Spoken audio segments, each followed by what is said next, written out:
Habang abala si Putin sa pag-angkin ng lupa laban sa kanluran, tahimik namang pinasok ng China ang teritoryong inakala ng Russia na kanila. Di tulad ng biktima niya, di kailangan ni Xi ng tangke o labanan. Ginamit niya ang tiyaga, pera, at kasunduan para baguhin ang mapa ng walang putok ng baril.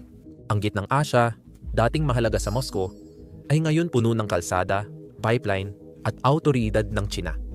Heto ang nakakagulat. Maraming dating kaalyado ng Soviet ng Russia ang nagtaksil sa Russia kapalit ng posisyon sa China. Sa video na ito, ipapakita kung paano nilampaso ng Beijing ang Kremlin at binago ang rehiyon. Kaya naging malaking geopolitical na panlilinlang ang alyansa ng China at Russia. Sa mahigit isang siglo, sa Moscow, iginuguhit ang mga mapa ng Eurasia. Ang Kazakhstan, Uzbekistan, Turkmenistan, Kyrgyzstan, at Tajikistan ay lahat isinama sa Soviet sphere bilang ipinagmamalaking timog na bahagi ng Russia. Para sa mga lumang Soviet planner, ito ang kanilang likod-bahay at buffer laban sa banyaga at di inaasahan. Ngayon, binabago muli ang mapa gamit ang mga bagong rutang kalakalan, pautang at construction crane. Ngayon, kamay ng Chino na ang may hawak ng pin. Tahimik na revolusyon ito sa gitna ng Eurasia. Nakakaaliw isipin, sa halip na magpadala ng hukbo sa gitnang Asya, nagtayo ang China ng pamilihan. Habang abala ang Rusya sa digmaan sa Ukraine, abala naman ang Beijing sa pagtatayo ng kalsada, pagpupundo ng pabrika, at paggawa ng kasunduan para iugnay ang rehiyong ekonomiya sa sarili nito. Ang kapangyarihang pang-ekonomiya ang bagong pera ng imperyo at maluwag itong ginagastos ng China. Sa unang kalahati pa lang ng taong ito, umabot sa 25 bilyon ang mga pamumuhunan at kontrata sa konstruksyon ng China sa ilalim ng Belt and Road Initiative sa gitnang Asya. Isang record na pagtaas ng 257% kumpara noong nakaraang taon. Ang ganung daloy ng pera ay bumibili ng kinabukasan. Ang kontrol sa gitnang Asya ay hindi lang linya sa mapa, kundi ukol sa enerhiya, langis, gas, uranium, at access. Ang trade corridor sa Europa at Asya ay nagpapabilis ng pagdadala ng produktong Chino sa kanluran gamit ang tren kaysa barko. Tungkol ito sa leverage o kakayahang impluwensyahan ang pagboto, pakikipagkalakalan at pakikipagpartner ng 5 malalayang bansa sa mundo. Kung sino man ang kumukontrol sa gitnang Asya ay kumukontrol sa isa sa pinaka-estratehikong sangandaan sa mundo. At sa unang pagkakataon, sa makabagong kasaysayan, maaaring hindi na ito manggaling sa Moscow. Kung ang bakuran ni Putin ay umaabot sa orbit ng Beijing, ano ang ibig sabihin nito sa kapangyarihan ng Russia? Paano nawala ang mahalagang rehiyong ito? Magsisimula ang sagot sa paraan ng pagkakuha ng Russia dito. Sinimulan ng mga Tsar ang imperial na paglusob pasilangan noong ika-18 at ika-19 na siglo. Dating binubuo ang gitnang Asya ng iba't ibang hanite, tribo at rutang kalakalan na umunlad sa maraming siglo. Hindi sinakop ng Moscow ang lumang Silk Road dahil sa ideolohiya, kundi para sa teritoryo, kalakalan at prestihiyo. Sa huling 18 daang nasakop ng Imperyong Ruso ang karamihan ng Kazakhstan, Uzbekistan, Turkmenistan, Kyrgyzstan at Tajikistan. Pinalitan ng pangalan at inayos ang rehiyon. Saka isinama sa imperyo. Dahil sa mga rails ng tren na nag-uugnay sa Tashkent at Moscow, sunod-sunod dumating ang mga Russian na nanirahan doon. Sa politika, pinalitan ng Moscow ang mga lokal na pinuno ng mga administrador na direktang nag-uulat sa St. Petersburg. Pagkatapos ay dumating ang panahon ng Soviet at lalo pang humigpit ang kontrol. Ang pananaw ni Lenin tungkol sa pagkakaisa ay, sa aktwal, isang imperyo lamang sa ibang pangalan. Sentro ng industrial at agricultural na pag-unlad ang gitnang Asya sa Union of Soviet Socialist Republics. Ang wikang Ruso ang wika ng edukasyon, oportunidad at kapangyarihan.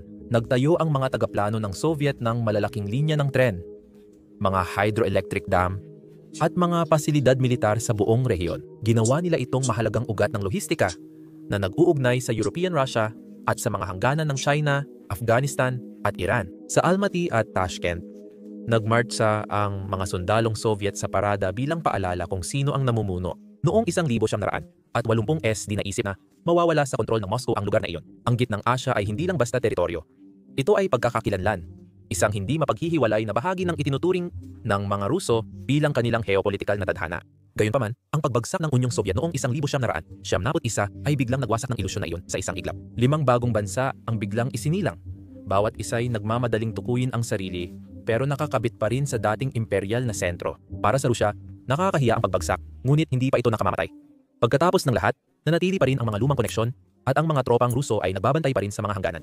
Ang Ruso ang pangunahing wika at marami pa ring manggagawa mula gitnang Asya ang lumilipat sa Rusya para magtrabaho sa pabrika, sakahan at construction site. Noong dekada 90 at unang 2,000 na panatili ng Moscow ang impluwensya dahil sa kapwa pangangailangan. Kailangan ng mga bagong malalayang estado ng mga pamilihan, armas at trabaho.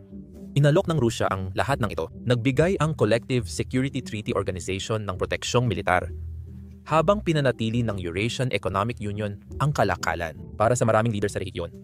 Ang Moscow ay simbolo ng katatagan at kasiguraduhan, bagamat hindi laging kasaganaan. Madalas itong piliin, pero nagsimulang mabasag ang lumang kaayusan na iyon bago pa man ito napansin ng mundo, hindi dahil nawala ang interes ni Putin, kundi may mas makapangyarihang bansang dumating na mas malaki ang pondo at ibang approach. Imbis na sundalo, mga inhinyero ang pinadala ng China. Hindi katapatan ang hiningi, kundi pautang ang inialok. Nostalgia ang dala ng Rusya, habang plano at pera ang dala ng China. Nagsimulang magbago noong early 2000s nang umunlad ang ekonomiya ng China at naghahanap ang Beijing ng enerhiya at impluwensya sa kanluran.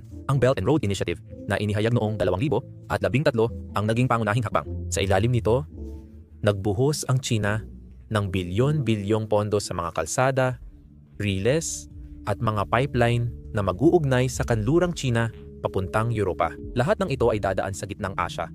Hindi ito tulong kundi pamumuhunan na may kasamang kondisyon tulad ng pangmatagalang utang, kontrol sa infrastruktura at pagdepende sa merkado. Di agad napansin ng Moscow ang panganib, kahit technical na kapartner nila ang Beijing. Unti-unti, binubuo ng Beijing ang mga network na dating sumisimbolo sa kapangyarihan ng Rusya at inaangkin ang mga ito. Habang nakatutok si Putin sa pagbawi ng dating Unyong Soviet, gamit ang lakas militar sa Georgia, Crimea at Ukraine, ang China naman ay sa pagbawi ng impluwensya sa ekonomiya. Napakalinaw ng pagkakaiba. Ang isa ay gustong mangibabaw gamit ang puwersa, ang isa naman sa pamamagitan ng serbisyo. Sa gitnang Asya, mas naging kaakit-akit ang alok ng China dahil mas pinapahalagahan ang katatagan at pag-unlad kaysa alyansa sa politika. Kung titignan, hindi agad nawala sa Russia ang gitnang Asya. Nawala ito sa kanila pa isa-isa dahil sa pagkaabala, kayabangan at sadyang maling timing. Ang pangunahing problema ay ang focus. Itinayo ni Putin ang kapangyarihan sa paniniwalang kayang gawin ng Russia ang lahat ng sabay-sabay. Kasama rito ang digmaan, parusa, prestihiyo at pakikipagpartner. Ngunit winasak ng pananakop sa Ukraine ang ilusyon na iyon. Pagsapit ng 2022, ibinuhos na ng Russia ang halos lahat ng kanilang pampolitika at pinansyal na lakas sa digmaan. At hinayaan na lang ang iba pang bagay na mapabayaan. Ang mga diplomat na dating nasa Astana at Tashkent ay inilipat na para mag-damage control sa Europa. Ang mga militar na namuno sa joint training sa gitnang Asya ay ngayon ay lumalaban o namamatay sa Donbas. Napansin agad ng rehiyon ang pagkawala. Hindi lang abala ang Moscow, kundi lubos itong nabalot ng problema. Malaki ang kabayaran ng makitid na pananaw na ito. Napapansin na ito ng mga leader ng gitnang Asya. Sobra na ang inaako ng Rusya at unti-unti na itong nawawalan ng kredibilidad. Bawat misil na pinapadala sa Ukraine ay nagpapakitang lalong desperado at di mapagkakatiwalaan ang Moscow. Habang tumatagal ang digmaan, inuubos ng gobyerno ni Putin hindi lang sundalo at pera kundi pati moral na autoridad. Paano mangangako ng katatagan sa ibang bansa kung di magawa sa sariling bayan? Tapos bumagsak pa ang ekonomiya. Tinamaan ng mga parusa ang Russia na parang isang mabagal na bumabanggang tren, lalong humihigpit at tumataas ang gastos sa bawat bagong pakete mula kanluran. Hinaharangan ang transaksyon at pinapahirap ang galaw ng pera sa bansa. Malaki ang ibinagsak ng export ng langis na dating pundasyon ng ekonomiya ng Russia. Ngayong taon, bumaba ng higit 20% ang dami. At marami sa mga padala ay binenta na lang nang malaki ang diskwento para mapanatili ang daloy ng pera. Matinding pressure ang dinaranas ng sistema ng bayaran, lumiit ang dayuhang reserba, at pabagsak bangon ang ruble. Hindi pa tuluyang naputol ang pinansyal na ugat ng Rusya, pero barado na at kumakalat ang pinsala. Ramdam ito ng husto sa gitnang Asya. Ang mga ekonomiya rito ay konektado pa rin sa Rusya sa pamamagitan ng kalakalan, pamumuhunan, at mga remittance. Milyon-milyong manggagawa mula Kyrgyzstan, Tajikistan, at Uzbekistan ay umaasa sa trabaho sa Rusya para suportahan ang pamilya nila. Halos 1/4 ng gross domestic product ng Tajikistan ay mula sa remittance. Kapag bumagal ang ekonomiya ng Rusya, nababawasan ang padala, natitigil ang proyekto, hindi nababayaran ang sahod, at tahimik umaatras ang mga Russian na mamumuhunan sa mga naunang kasunduan. Ang resulta ay isang regional na pagbagal ng ekonomiya na pinakamalakas ang tama sa mga lugar na hirap ng umunlad. Samantala, ang mga numero ng kalakalan ay nagsasabi ng kwento na ayaw marinig ng Moscow. Laking bagsak ng export ng China sa Rusya ngayong taon. Doble ang binaba dahil umatras ang mga kumpanya para iwasan ang sekundaryang parusa. Bumaba ang import mula Rusya, kaya naghahanap na ng mamimili ang maliliit na refinery at tagagawa. Hindi nagbibigay ng pampulitikang pahayag ang mga kumpanyang Chino. Protektado lang nila ang kita nila. Hindi sulit isugal ang access sa kanluraning merkado para lang mapanatili ang koneksyon sa Rusya. Naiwan ang Rusya na nag-iisa. Kaunti ang kaalyado at pagpipilian. Nasira rin ang kredibilidad ng militar nito dahil sa digmaan. Noong Soviet era, ang kapangyarihan ng Moscow sa gitnang Asya ay dahil sa seguridad na garantisado nito at pangakong aayusin ng mga tropang Ruso ang anumang problema. Ngayong taon, nabasag ang ilusyon na iyon. Ang parehong hukbong hirap sakupin ang mga bayan sa Ukraine ay hindi na mukhang makapangyarihan sa rehiyon. Nang nagkaroon ng protesta sa Kazakhstan at tension sa Kyrgyzstan-Tajikistan border, salita lang ang ibinigay ng Moscow. Walang aksyon. Ang Collective Security Treaty Organization na dati itinuturing na mini-NATO para sa mga post-Soviet na kaalyado ay mukhang hungkag na ngayon. Nakita natin ang kahinaang ito mismo noong unang bahagi ng 2022 nang nag-aalab ang Kazakhstan. Tumaas ang presyo ng gasolina kaya nagprotesta ang mga tao. At ilang araw lang, nasunog na ang mga gusali ng gobyerno sa Almaty. Nag-aalala si Pangulong Tokayev habang hirap na kontrolin ng kanyang seguridad ang mabilis na kumakalat na kaguluhan. Kaya tumawag siya. Dalhin ang Collective Security Treaty Organization, iyan ang post-Soviet Security Club ng Russia. Ito ang unang beses na inimbitahan silang makialam ng ganito. Hindi nag-atubili ang Russia. Mga 2,000 at 500 sundalo ang lumipad mula Russia, Belarus, Armenia, Tajikistan at Kyrgyzstan. Hindi sila nakikipaglaban, kundi nagbabantay ng mahalagang lugar, nagpapatahimik ng gulo, at nagpapadala ng mensahe. Binantayan nila ang paliparan, opisina ng gobyerno, at pangunahing infrastruktura. Walang putukan o labanan, presensya lang. Sa loob ng 1 linggo, nag-empake time sila at umalis. Sinabing napigilan ang banta ng terorista na di naman lumitaw. Nananatili sa pwesto si Tokayev. At sinabi ni Putin na aktibo pa rin ang alyansa. Ngunit ang akala nilang panalo sa Moscow ay nauwi sa iba. Hindi sinamantala ni Tokayev ang pagkakataon upang palakasin ang ugnayan sa Russia. Ginamit niya ito para linisin ang hanay. Pinalayas ang mga loyalista ni dating Pangulong Nazarbayev at binuo ang kapangyarihan sa paligid niya. Binigyan siya ng Russia ng pagkakataon. Pero hindi niya ito tinumbasan ng katapatan. Walang kasunduan o alyansa. Tahimik lang ang pagpayag at pagbabago ng direksyon papunta sa China. Pag-alis ng tropa, pumirma agad ang Kazakhstan ng mga bagong Belt and Road na kasunduan sa riles, enerhiya, teknolohiya at lohistika. Agad pumasok ang mga kumpanyang Chino, nagbigay ng pera na may kaunting kondisyon at mabilis ang proseso. Tinuring ng Russia na pabor ang interbensyon, habang bagong simula naman ito para sa Kazakhstan. Malinaw ang mensahe. Sa lumat, kukunin namin ang kinabukasan gamit ang pondo ng China. Dito nagsimula ang pagbabago. Pwedeng magpadala ng tropa ang Collective Security Treaty Organization, pero hindi nito makuha ang tiwala. Unti-unting lumalakas ang impluwensya ng China sa lugar na akala ng Rusya ay kontrolado na nila kahit walang putok na bala. Sa gitna ng krisis, habang numinipis ang safety net, tahimik nang tinatahi ng Beijing ang panibago. Maingat ang Beijing para hindi maulit ang pagkakamali.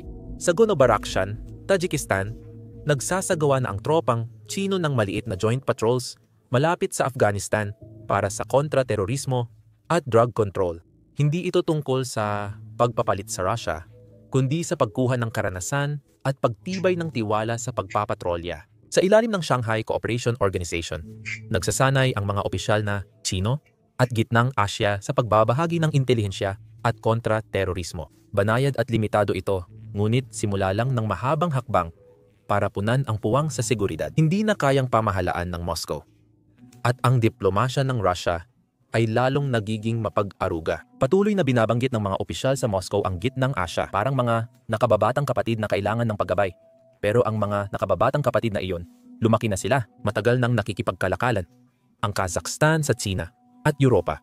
At hindi nila ito isusugal. Habang may islogan ng pagkakaisa sa Eurasia, hayagang naghahanap ng bagong mamumuhunan ang pamunuan ng Uzbekistan, pati mula sa Estados Unidos. Inilipat na ng Turkmenistan ang halos lahat ng gas export nila sa China. Hindi na epektibo ang dati nilang nostalgia, pananakot, at pagbabahagi ng kasaysayan. Ngayon, habang nahihirapan ang Rusya na mapanatili ang kumukupas nitong impluwensya, tahimik ngunit sinasadya namang pumapasok ang China. Hindi ito nagpapadala ng mga hukbo sa mga hangganan o malakas na humihingi ng katapatan. Mas matalino ang ginagawa nito. Nagtatayo ito. Naging gamit sa panghihikayat ang riles ng tren, pabrika, planta ng kuryente at pautang. Dati, puwersa at dangal ang gamit ng Moscow. Ngayon, pera at oportunidad ang gamit ng Beijing. Unti-unti, pinapalitan nito ang presensya ng Rusya ng isang bagay na mas matibay at pangmatagalan. Kontrol na binuo gamit ang yaman, infrastruktura at tiyaga. Sa gitna ng tahimik na pagkuha na ito ay ang Belt and Road Initiative ng China na siyang nagbabago sa tanawin sa buong gitnang Asya. Ang China ang nagpopondo ng mga highway na umaabot mula disyerto hanggang mga daungan. Ina-upgrade ang mga lumang riles ng tren ng Soviet na ngayon ay nagdadala ng mga kargamento ng China papuntang Europa at nagtatayo ng mga bagong industrial park. Kazakhstan ang pinakayumakap sa pagbabagong gawing tapos na produkto ang hilaw na materyales bago ito lumabas ng rehiyon. Direkta ng konektado ang mga bagong kalsada sa mga sentro ng kalakalan ng China, nilalampasan ang dating ruta ng Russia. Pinoproseso ng mga pabrika ng Uzbekistan gamit ang puhunan ng China, ang bulak at mineral para gawing pang-export na produkto. Sa Turkmenistan, nakuha na ng mga kumpanyang Chino ang pipeline na dating pag-aari ng Moscow. Pinapalakas ng bawat proyekto ang kontrol ng Beijing at pinapaluwag ang hawak ng Russia. Hindi lang ito tungkol sa konstruksyon. Bawat kasunduang pinipirmahan ng China ay nagpapakita ng impluwensya kung saan enerhiya ang sentro. Hindi lang bumibili ng langis at gas ang Beijing. Nagtatayo rin ito ng pipeline, refinery at rails para dito. Karamihan sa mga ito ay pinupondohan at pinananatili ng mga kumpanyang Chino na lumilikha ng pagdepende na parang pag-unlad. Para sa mga pamahalaan sa gitnang Asya, mahirap tanggihan ang alok na ito. Mabilis na pera, tiyak na mamimili, at pag-unlad na di kayang ibigay ng Rusya. Para sa kanila, wala nang dapat pag-isipan. Aktibo pa rin sa kalakalan ng enerhiya ang Moscow, ngunit may kasamang kondisyon, politika at panganib ang mga kasunduan. Ang Rusya ay umaasa sa nostalgia at pamimilit, samantalang ang China ay nag-aalok ng katatagan at konkretong resulta. Nagbabayad gamit ang pera imbes na pangako. Ang bawat kasunduang pinipirmahan sa China ay unti-unting inilalayo ang mga bansang ito sa kontrol ng Rusya. Para sa mga leader ng gitnang Asya na naghahangad ng pag-unlad at trabaho, hindi lang mamumuhunan ang China, kundi maaasahang katuwang din. At ang tungkol sa pamumuhunan sa infrastruktura ay kapag naitayo na ang mga kalsada at mga pipeline, natural na susunod ang kalakalan. Sa nakaraang dekada, lumago ang export ng China sa gitnang Asya, pero hindi lang ito tungkol sa bentahan ng produkto. Ang mga kumpanyang Chino ay nagtayo ng pabrika, kumuha ng lokal na manggagawa, at sumali sa lokal na ekonomiya. Hindi na sila bisita, bahagi na ng araw-araw na buhay. Ang ganitong presensya sa ekonomiya ay unti-unting nagiging impluwensyang pampolitika. Madalas bago mapansin ng iba. Para sa mga leader ng gitnang Asya, hindi na ideolohikal ang pagpili sa pagitan ng Moscow at Beijing. Praktikal na ito ngayon. Madalas nilang itanong kung sino ang mas maraming nagtayo ng paaralan, lumikha ng trabaho, at nagbigay ng resulta. Kadalasan, sagot ay China. Pinalalakas ng estratehiyang pinansyal ng Beijing ang pagbabagong ito sa pamamagitan ng mga pautang at pamumuhunan na nagdudugtong sa mga kapartner sa kanilang ekonomiya. Ang mga kumpanyang pag-aari ng Estado ng China ang nagpopondo ng malalaking proyekto. At kadalasan, ang kabayaran ay nangangahulugan ng pagbibigay kay Beijing ng pangmatagalang kontrol sa mahahalagang infrastruktura o mga rutang pangkalakalan. Hindi ito tungkol sa utang, kundi sa bigat ng ekonomiya. Habang dumarami ang bansang nakikipagtulungan sa China sa pagpapatayo, lalong nahihirapan silang bumalik o lumapit sa Rusya. Samantala sa likuran, pinupunan ng soft power ng China ang mga puwang sa kultura. Nagbibigay ito ng scholarship, sumusuporta sa cultural exchange, at pinalalakas ang turismo. Ang mga proyekto sa arkeolohiya at eksibisyon sa museo ay nagpaparangal sa lokal na kasaysayan. Habang lihim na iniuugnay ito sa China, mas nakikilala ng tao ang mga guro at inhinyero mula rito. Hindi sundalo, kaya nag-iiba ang tingin nila sa Beijing. Hindi na mukhang banta ang China, bagkus ay nagmumukhang katuwang. Dito na pumapasok ang diplomasya para buuin ang larawan. Dito, ang China ang nag-host ng summit, namumuno sa mga forum, at mahalaga sa mga grupo gaya ng Shanghai Cooperation Organization. Hindi lang ito simboliko. Ginagawa nitong parang natural at permanente ang pamumuno ng China. Ang Rusya ay umaasa sa lumang ugnayang militar at kasaysayan ng Soviet. Samantalang ang China ay binibigyang diin ang pag-unlad, pamumuhunan, at katatagan. Lumalala ang sitwasyon dahil malinaw ang pagkakaiba ng dalawang kapangyarihan. Natigil ang Rusya dahil sa digmaan at parusa, habang kumikilos ang China. Kalma at matiisin ito, hindi natitinag sa pananalapi. Nagbibigay ang Moscow ng alaala, ang Beijing naman ng resulta. Para sa mga leader ng Gitnang Asya, hindi na pagpili ng panig ang mahalaga, kundi kung ano ang epektibo. Kazakhstan, pinakamayaman at pinakamalaking tagagawa ng enerhiya sa rehiyon, ay nagpapakita ng ganitong balanse. Matibay ang ugnayan ng Astana at Moscow sa Collective Security Treaty Organization at Eurasian Economic Union. Ngayon, ang mga pipeline, kalsada at riles ay nakatuon na rin sa silangan at kanluran. Hindi lang hilaga. Lumago ang China-Kazakhstan Rail Corridor kamakailan. Kaya direktang naipapadala ng Kazakhstan ang export nito sa Europa na hindi dumadaan sa Russia. Ang bagong gas na kasunduan ngayong taon ay magdadagdag ng supply sa China ng 1 katlo. Patuloy pa ring nagbebenta ng langis ang Kazakhstan sa Russia. Nagsasagawa ng joint military exercises at nagbabahagi ng impormasyon. Maingat itong galaw. Gamitin ang infrastruktura at kapital ng China habang iniiwasan ng Russia ang alitan. Mas matapang ang estratehiya ng Uzbekistan. Inilaan ng Tashkent ang dekada sa paghikayat ng pamumuhunan ng China sa mga industrial park at likas yaman. Umiwas na sa mga pantalan ng Russia ang bagong trend. Pero hindi pa rin nito binabalewala ang Moscow. Sa maayos na ugnayan sa Russia, nakikinabang ang Uzbekistan mula sa magkabilang panig. Nagdadala ang pamumuhunan ng China ng pabrika, kalsada at teknikal na kaalaman. Ang ugnayan sa Russia ay nagbibigay ng lehitimasyon at minsang seguridad. Alam ng mga leader ng Uzbekistan na mas maraming katuwang, mas mataas ang kakayahan nilang makipagtawaran. Bagay na wala sila noong dekada 90. Hindi lang Uzbekistan ang nagbabago ng mga patakaran. Tahimik ding kumikilos ang Kazakhstan. Lalo na sa paglayo sa impluwensya ng wikang Russian. Matagal nang ang Kazakh ay sinusulat sa Cyrillic na iniwan ng panahon ng Soviet at nag-uugnay sa bansa sa kultura ng Moscow.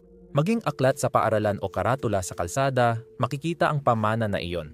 Noong 2017 nilagdaan ni Pangulong Nursultan Nazarbayev ang paglipat sa Latin na alpabeto. Ang orihinal na deadline ay ngayong taon, ngunit inilipat ito sa 2031 upang mapadali ang paglipat.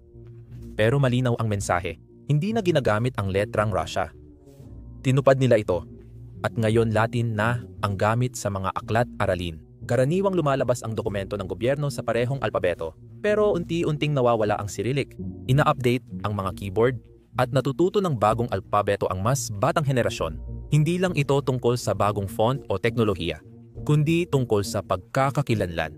Ang Latin na alpabeto ay mas nag-uugnay sa Kazakhstan sa mga bansang Turkic gaya ng Turkey at nagbubukas ng pinto sa global na plataforma. Mahalaga, malinaw nitong inihihiwalay mula sa kulturang Russian. Sinubukan ni Putin na ipakita ito bilang modernisasyon. Pero sa loob ng Kazakhstan, iba talaga ang pakiramdam nito. De-Russification, tahimik pero matatag na hakbang palayo sa impluwensya ng Moscow at hindi ito nag-iisa. Dumarami ang klase ng Mandarin at paaralang suportado ng China. Binabago rin ng Kazakhstan ang alpabeto at direksyon nito. Ang dating pandikit ng Soviet na nagbuklod sa rehiyon ay unti-unti nang nawawala ang kapit at kasabay nito ay kumukupas na rin ang soft power ng Russia. Ang Turkmenistan na umaasa sa malaking gas reserves ay tumatanggap na ngayon sa Beijing, bagong pipeline na ang nagdadala ng gas export ng Turkmenistan. At nag-invest ang Beijing sa infrastruktura para matiyak ang maayos na delivery. Para sa Ashgabat, hindi ito pagtataksil kundi praktikal na ekonomiya. Bumibili pa rin ng gas ang Rusya, pero hindi nito matapatan ang laki at tiwala sa mga kasunduan ng China. Kita ito ng mga leader ng Turkmenistan. Mas mataas ang kita, infrastruktura, at mas kaunting kondisyon kaysa sa alok ng Moscow. Ang mas maliliit na estado, ang Tajikistan at Kyrgyzstan, ay naglalaro ng mas banayad pero kasing ingat na laro. Mahalaga sila sa mga regional na koridor at ruta ng enerhiya dahil sa kanilang lokasyon. Parehong tumatanggap ang dalawang bansa ng mga pautang mula sa China para sa mga kalsada, riles, at mga proyektong enerhiya. Alam nilang ang mga pamumuhunang ito ay nagbibigay sa kanila ng pampolitika at pang-ekonomiyang kalayaan. Kasabay nito, umaasa pa rin sila sa tulong militar ng Rusya. Mahalaga pa rin ang pagsasanay, paghahatid ng armas, at seguridad para sa mga bansang may di matatag na hangganan. Ngayon, mas nanggagaling na sa Beijing ang pera, proyekto, at pag-unlad kaysa sa Moscow. Makikita ito sa pattern ng mga halimbawang nabanggit. Nag-iingat ang mga estado sa gitnang Asya. Praktikal sila, hindi ideolohikal. May gantimpala mula sa China, mga kalsada, riles, pabrika, at kapital. Palaki ng palaki, talumpati, kilos militar, at nostalgia na lang ang naiaalok ng Rusya. Hindi pumipili ng panig ang mga leader sa rehiyon. Pinipili nila ang mga kasangkapang pinakamabisa para sa pambansang kaunlaran. Ang resulta nito ay isang tahimik, ngunit malaking pagbabago sa rehiyon. Mas sumasalamin na ngayon ng kapangyarihan ang mga kalsada, pipeline, at industrial na sona kaysa embahada o base militar. Binabago ng mga leader ng Gitnang Asya ang balanse ng kapangyarihan nang hindi kailanman nagpapaputok ng kahit isang bala. Mas makapangyarihan ang mga numero kaysa sa mga talumpati o ehersisyong militar. Hindi ideolohiya ang dahilan ng Gitnang Asya sa pagpili sa China, kundi dahil makatwiran ang estadistika. Dumadaloy na papuntang silangan ang kalakalan, enerhiya at pananalapi. Kaya ang pagkaantala sa pamilihan ng Russia ay nagtutulak sa mga leader na lalapit sa Beijing. Sa mga nagdaang taon, may ikatlong manlalaro na muling lumitaw. Ang Estados Unidos at ang European Union na matagal nang kontento na hayaan lang magtagisan ang Moscow at Beijing ay muling nakikilahok na may bagong sigla. Ang C5 Plus, isa format ng Washington na nagtitipon sa 5 leader ng Gitnang Asya, ay lumipat mula sa diplomasya patungo sa koordinasyon sa kalakalan at enerhiya. Ang European Union ay nagpopondo ng Middle Corridor Transit Route mula China, Kazakhstan, tumatawid ng Caspian Sea hanggang Europa na iniiwasan ang teritoryo ng Russia. Para sa Gitnang Asya, ang lumalaking interes ng kanluran ay hindi tungkol sa ideolohiya, kundi tungkol sa mga pagpipilian. Kapag mas marami silang kapartner, mas kaunti ang kapangyarihan ng kahit sino bansa na magdikta ng mga kondisyon. Pero ang mga bagong Silk Roads ay hindi lang gawa sa bakal at asfalto. Digital din ang mga ito. Huawei at ZTE ang nagsinagbalat na nag-i-install ng 5G Networks Cloud Data Centers at surveillance systems sa Gitnang Asya sa ilalim ng Smart Cities Program. Nakabaon man ang kable, malalim ang impluensya nito. Gayunpaman, kung sino man ang bumubuo ng digital backbone ay kadalasang siya ring nagtatakda ng mga patakaran kung paano dumadaloy ang datos, kung paano minomonitor ng mga gobyerno ang impormasyon, at kung paano nagmomodernisa ang mga ekonomiya. Dati, kasali ang Rusya rito, pero dahil sa parusa at pag-alis ng eksperto, na pag-iwanan na ito, pinasok ng Beijing ang digital connectivity para tahimik na kontrolin at punan ang puwang. Isa pang dahilan ng ugnayang ito ay ang lumalalang problema sa kapaligiran ng rehiyon. Mas mabilis uminit ang Gitnang Asya kaysa global average.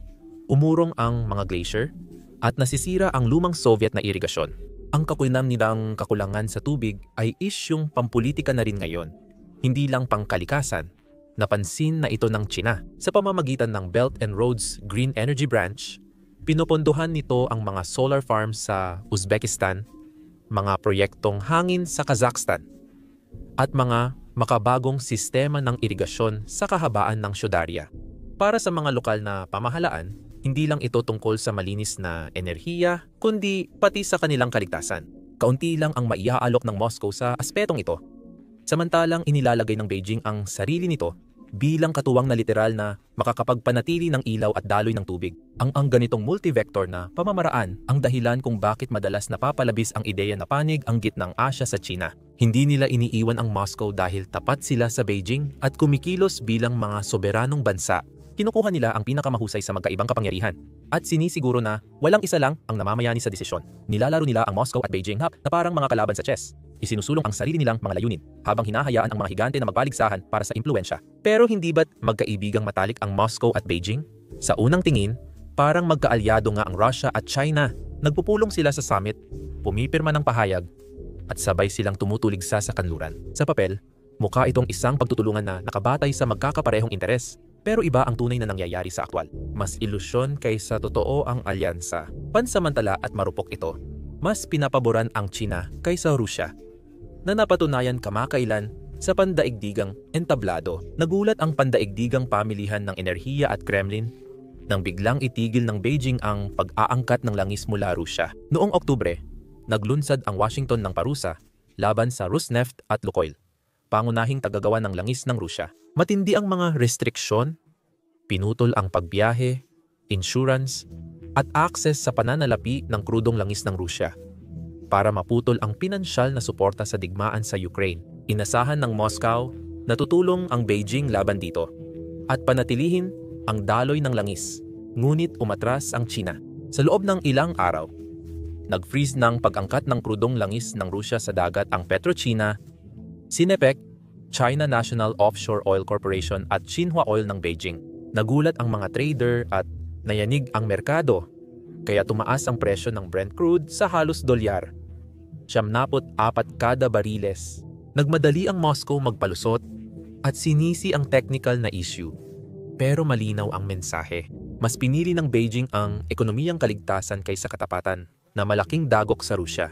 Ang Rosneft at Lukoil ay magkasamang nagpapalabas ng halos kalahati ng 4 na milyong bariles kada araw na inaangkat ng Rusya. Naging lifeline ng Rusya ang China matapos magsara ang Europa. Bumibili ng milyon-milyong bariles sa discounted na presyo na nagpapalakas sa pondo ng digmaan ng Moscow. Ngayon, napuputol na ang lifeline na iyon. Hindi na pwedeng lumala pa ang sitwasyon. Pinagtitibay nito ang matagal ng alam na punto na hindi kailanman itinuring ng China ang Rusya bilang pantay na kapartner. Itinuring nila ito bilang isang pawn. Mas malinaw ang hindi pagkakapantay kapag inihambing ang dalawang bansa. Ang China ang pangalawang pinakamalaking ekonomiya sa mundo. May matiyagang kapital at estratehiyang pangmatagalan. Umaasa ang Rusya sa militar, palabas pampolitika at pansamantalang kasunduan. Gusto ng Moscow ng impluensya, respeto at katapatan mula sa mga karatig bansa. Hinahangad ng Beijing ang katatagan, access sa yaman at siguradong ruta ng kalakalan. Umuunlad ang China dahil predictable sila. Habang ang Rusya ay pabago-bago. Kalamangan ng China ang lakas ng ekonomiya nila. Lahat ng highway, tren, pipeline at pabrika na pinunduhan ng China ay nagdudulot ng pagdepende. Ang mga estado sa Gitnang Asya ay nagtatrabaho, nagbabayad at nagpaplano na nakasentro sa China. Ang Rusya, kahit sa pinakamalakas nitong estado, ay hindi kayang tapatan ang ganitong uri ng impluensya. Mula sa pananaw ng Moscow, ang lahat ng ito ay maaaring maramdaman bilang pagtataksil kapag mas pinipili ng mga lider ng Gitnang Asya ang pautang ng China kaysa sa pangako ng Rusya. Mukhang hindi tapat ito. Matalinong pansariling interes lang ito. Ang mga leader ay nagdedesisyon base sa totoong resulta, hindi ideolohiya. Mas mahalaga ang trabaho, pabrika, enerhiya, at infrastruktura kaysa sa pag-alala sa panahong Soviet. Maingat ang China na huwag mangako sa militar at hindi nangakong makikialam sa krisis. Nakatuon ito sa konektibidad ng negosyo at pangmatagalang integrasyon. Inaasahan ng Rusya ang katapatan mula sa mga estado pagkatapos ng Soviet dahil iniisip nitong ang magkakaparehong kasaysayan ay katumbas ng obligasyon. Hindi inuulit ng Beijing ang parehong pagkakamali na alam ng mga bansang tulad ng Kyrgyzstan at Tajikistan. Mas malinaw ang pagpili sa pagitan ng kasunduang pangseguridad ng Rusya at credit line ng China para sa infrastruktura o enerhiya. Pinipili ng mga leader ang opsyon na magdadala ng trabaho, paaralan at infrastruktura. Karaniwan ng nananalo ang China dahil nagbibigay ito ng agarang at nasusukat na mga benepisyo. Habang natatapos ang mga proyekto ng China, lumalala ang hindi pagkakapantay-pantay. Ang mga kalsada ay nag-uugnay ng lungsod, pabrika, lumilikha ng trabaho, at nagsisiguro ng enerhiya at pautang. Pinapatupad ang pagsunod.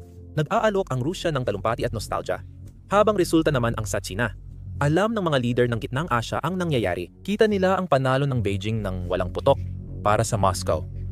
Ito ang masakit na katotohanan. Kadalasang katang-isip lang ang alyansa. Ginamit ng Rusya ang militar at kasaysayan, habang ang China ay gumagamit ng pera at infrastruktura. Pwedeng magtulungan ang dalawang bansa, pero hindi patas ang kanilang relasyon. Beijing ang may kontrol sa ekonomiya, habang si Moscow naman sa alaala at retorika. Alam ng mga leader ng Gitnang Asya ang mas mahalagang bagay para sa hinaharap. Kahit umuusad ang China, di pa rin tiyak ang kanilang dominasyon sa rehiyon. Malakas ang paraan ng Beijing pero may limitasyon at ilang salik na pwedeng magpabagal o magpabaliktad ng usad nila. Isa sa mga tahimik na paraan ng kontrol ng China ay ang utang. Hindi regalo ang karamihan sa malalaking proyekto sa Gitnang Asya tulad ng kalsada, planta ng kuryente at industrial na zona. Itinatayo ang mga ito gamit ang pautang, kumpanyang Chino, manggagawang Chino, at materyales mula sa China. Sa unang tingin, parang pag-unlad ito. Nagkakaroon ng bagong infrastruktura, trabaho, at mga rutang pangkalakalan ang mga bansa. Pero hindi nawawala ang mga utang na iyon. Kabilang dito ang mga obligasyong pangmatagalan na nakakaapekto sa paggastos, pakikipag-usap, at pagboto ng gobyerno. Hindi laging malinaw sa publiko ang kondisyon ng bayad, pero ramdam ito kalaunan. Ang ibang utang ay nakabase sa future export ng likas na yaman. Ang iba naman sa kontrol ng importanteng infrastruktura. Kung magkaroon ng problemang pang-ekonomiya ang isang bansa, hindi lang basta nakatingga ang mga utang na iyon. Nagiging panangga ito.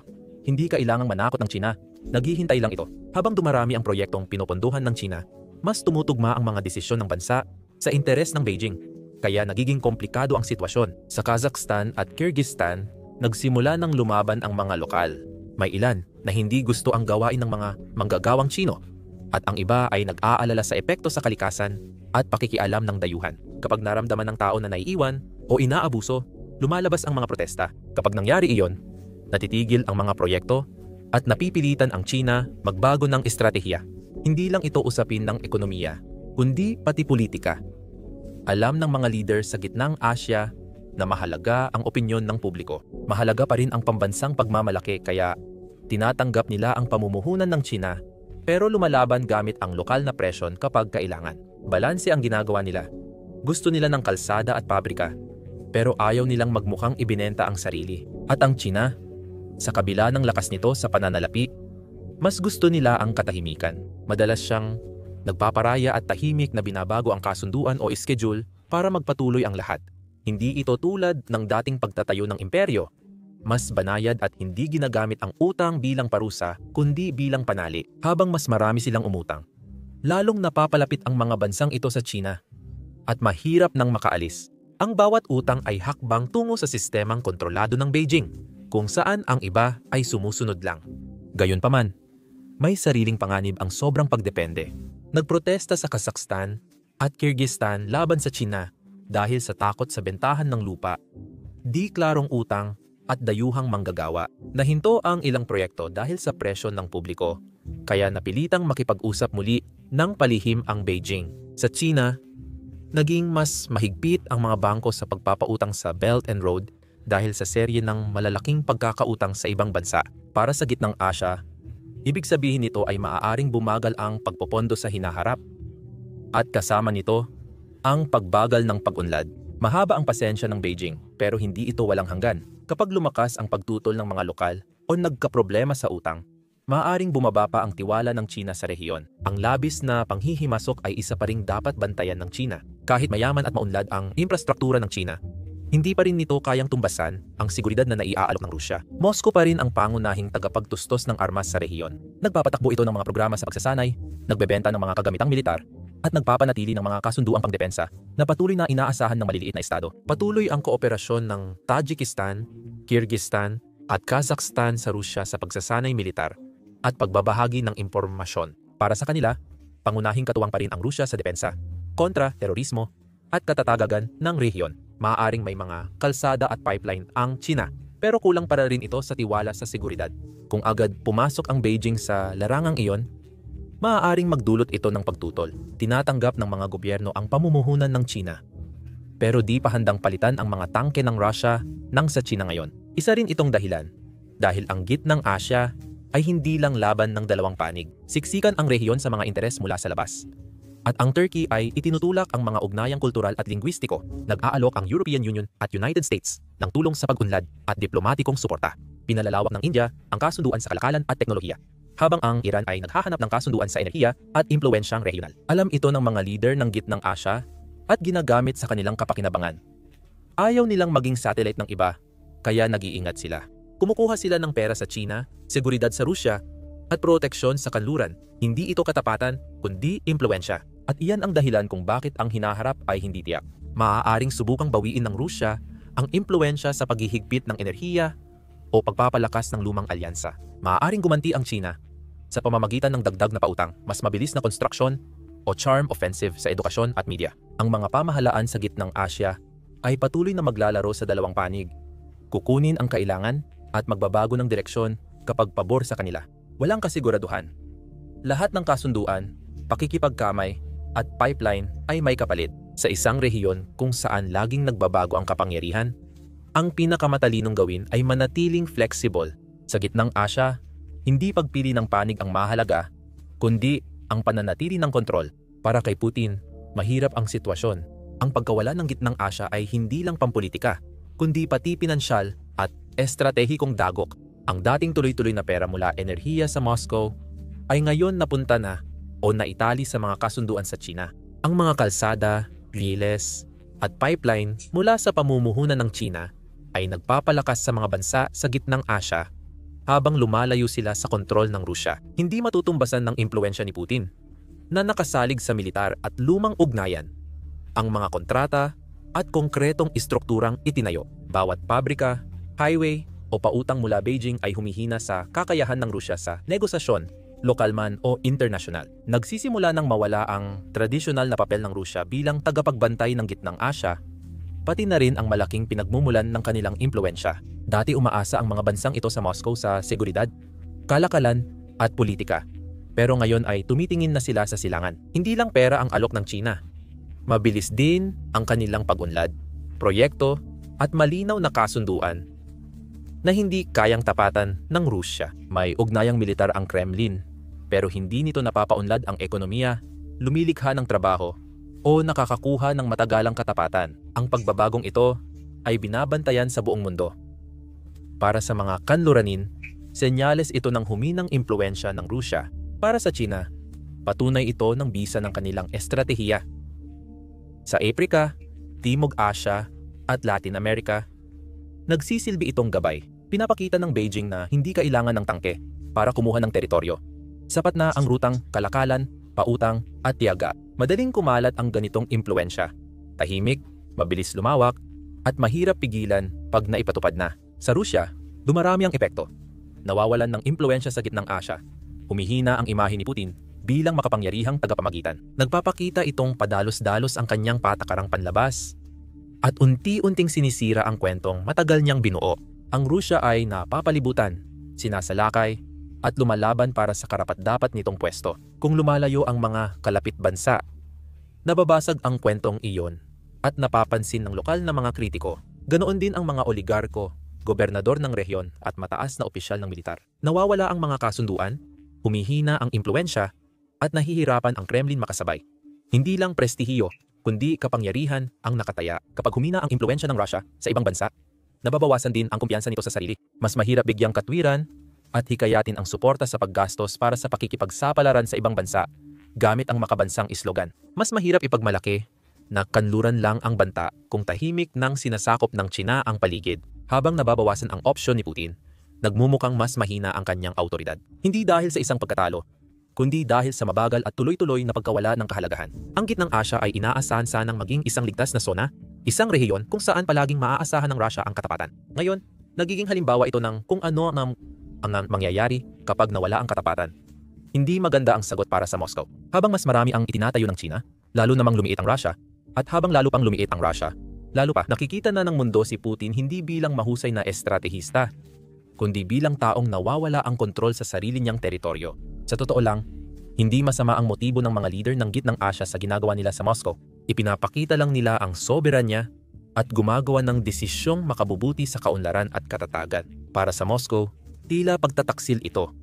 Para sa iba, malinaw na palatandaan ng pagbabago ng kapangyarihan. Dati, akala ng Rusya na di sila mapapalitan ng kapitbahay nila. Pero nawala na ang paniniwalang iyon. Hindi na lang kasaysayan o dahas ang batayan ng impluwensya, kundi mga resulta na ngayon. Mas nangingibabaw na ngayon ang kalakalan kaysa mga hangganan. Muling binubuo ang mapa ng Eurasia ng mga tagaplano, mamumuhunan at inhinyero, hindi ng mga general. Nanatili ang tanong, kung ang boardroom, bangko at infrastruktura ang mas makapangyarihan kaysa hukbo at politika, paano nito maapektuhan ang tunggalian at kooperasyon sa Eurasia? Nakikita natin ang mundong nagbabago, kaya maaring maiwanan ang sumusunod pa rin sa lumang geopolitikang patakaran. Salamat sa panonood.